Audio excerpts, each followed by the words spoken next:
Hi, we're going to, today I want to take a little video and try to remember how to carve this detail carving that's on the edge of this table. It's called carbouchon and ball. And the reason that it's called carbouchon and ball is the classic is carbouchon and dart. But we have claw and ball feet, so I wanted to include a little ball in this carving.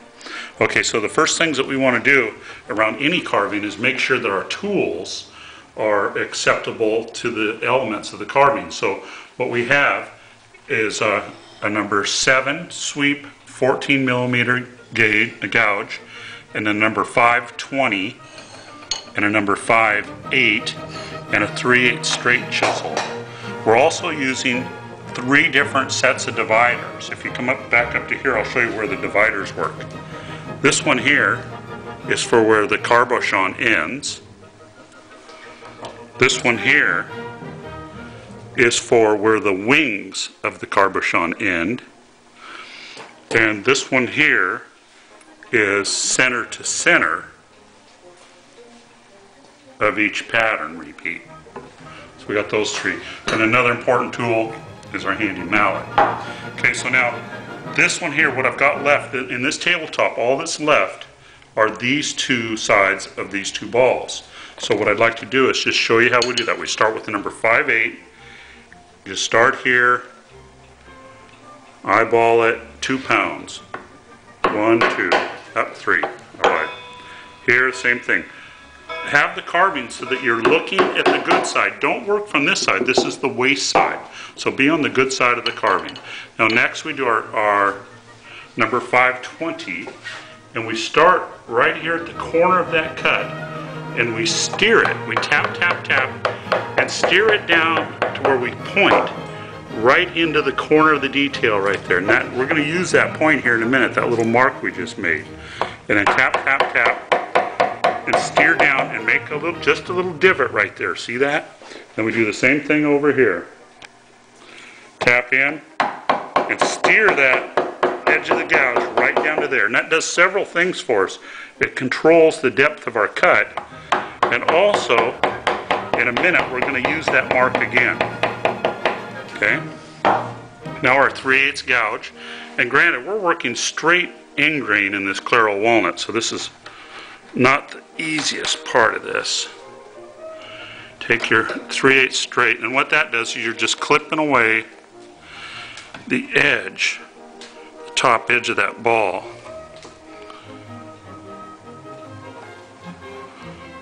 And that chip should come flying out of there. There it is. Clean it up just a hair. Okay, good. Now we take our 5/8 gouge and just make one little chop right into that detail right there. Try to pull that chip out. Same here. Do the mirror one. I got to get my hand in there, sweetie. Thank you. Same here. Pull that out of there. Okay, now what that does is we take our same number 5/8, and in this little crotch right here, now you just point that towards the fillet on that and pound down to where it grounds out right there, and do the same thing right here. And do the same thing here. See, so all your cuts, what they're doing, the limits of your cut are setting you up for your next stage. And that's why having the appropriate tools works so good. Now you take your number 520, and you start in this crotch right here, but standing on this side, I'm looking for that little tick mark that we made in that fillet right there. And I'm going to try to drive this gouge down right until I land right on that tick mark. And this way too.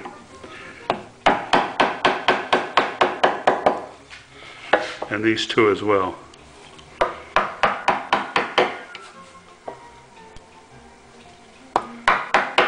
Okay, now you go back to your straight chisel. And remember, this is straight end grain, so we got to be a little careful here. And out come the chips.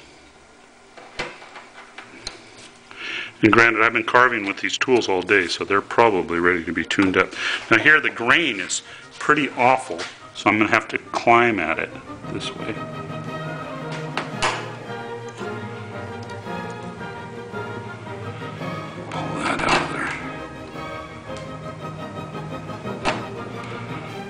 Okay, you try to ground that down to the fillet if you can. Get it right down there.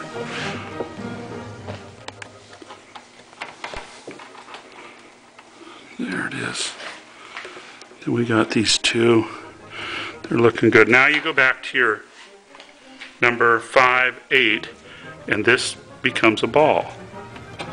Just trim that off. Trim this little corner off right there. Take your straight chisel, crispin this up just a hair.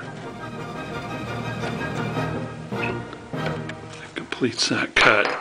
Then you come in and that guy fits that ball nicely. So you end up with a nice little round ball right there. And there's some cleanup work that takes place on these. But you want to really probably lay the tabletop down so that you can do them all at the same time.